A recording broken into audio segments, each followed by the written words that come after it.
Hey guys, Howard here with a bit of acoustic guitar today. I've been kind of on this Zeppelin binge lately, their acoustic stuff in particular, and an all-time favorite of mine is Hey Hey What Can I Do?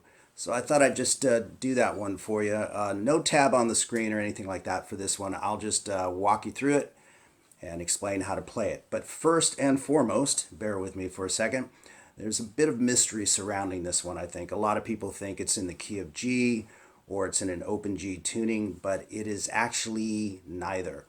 What happened is that Page slowed the tape down, and he's done this before.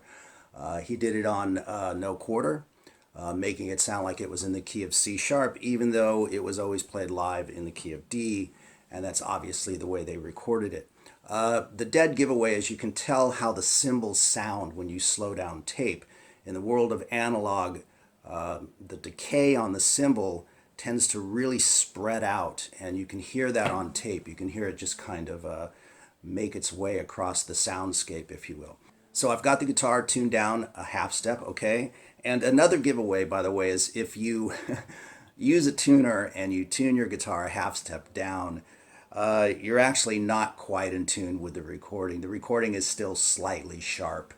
So here we go. The first thing we've got is A chord, standard A chord barred at the second fret, and you're kind of holding the chord down while you play this riff.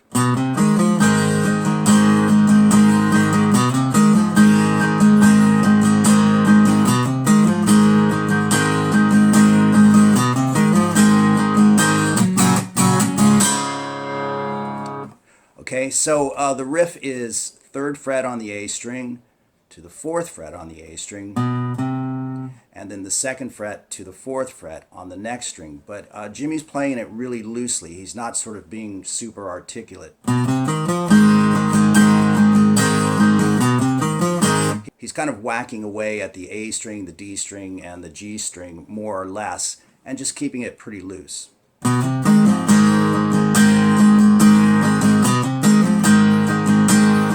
So you kind of hear the chord coming through. And the strumming pattern on that is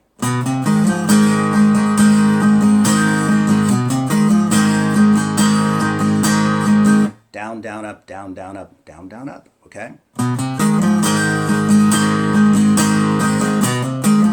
And you can just use alternate strokes for the, or down strokes if you like.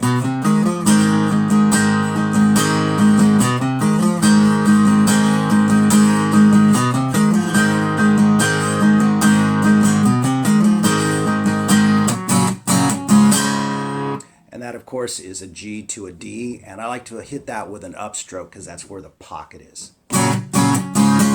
So it's up, up, up, down on the D chord.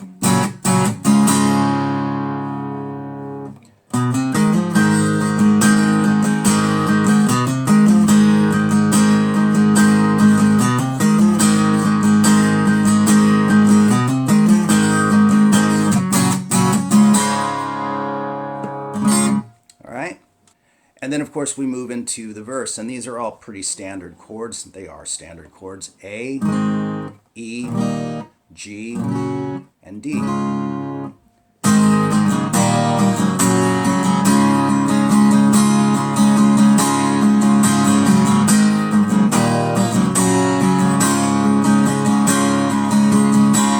So I've just got a down, down, up motion going in the right hand.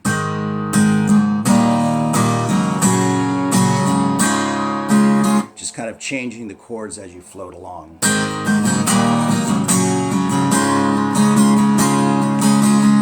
And you can see my middle fingers coming off and on that D chord. Again, on the recording, it's played pretty loose, okay? So keep it the same way. I tend to approach it on the upstroke.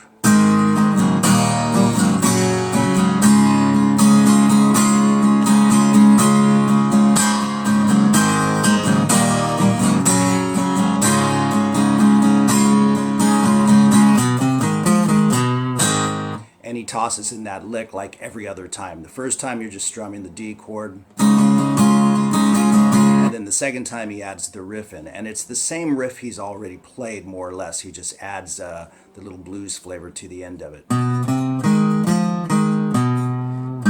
So 3 to 4 again on the A string, and then 2 to 4, back to 2 on the D string, and then a healthy blues bend off of the 3rd fret on the A string. And again, he's just kind of whacking away on the A chord as he makes his way through that, kind of capturing some of the notes of the A chord.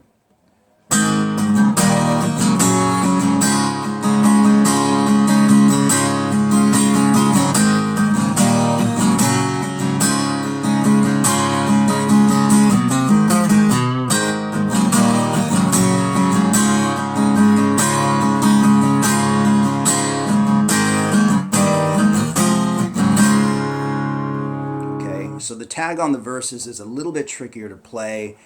Some people think the second chord is a C sharp minor, but it's actually an E major. This is standard stuff, really. It's, if I just played triads, it would be A, E, starting with the 3rd of the chord, then F sharp minor, and D. So there's a couple of ways you can play it. I play it like this. Because what's happening there is the bass is moving A, G sharp, which is actually the 3rd of E, and then F sharp, the root of F sharp, and D. Okay, so if you want to capture that on guitar, there's a couple of ways to do it.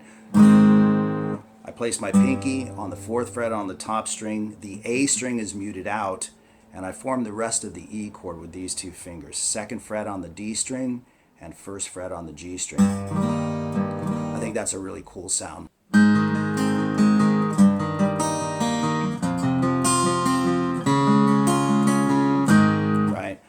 But there's a couple of different ways you can play it if you want. You can play an A bar chord at the 5th fret, and then form that E chord starting from the 3rd.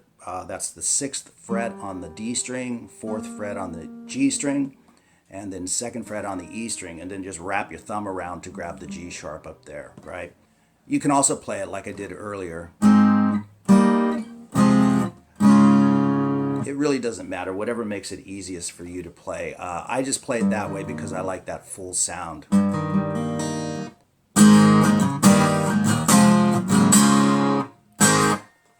And then we're simply into the chorus, which is just A, G, and D again with the playing around with the 2nd finger on the D chord, all right?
There you go. Hey, hey, what can I do from Zeppelin?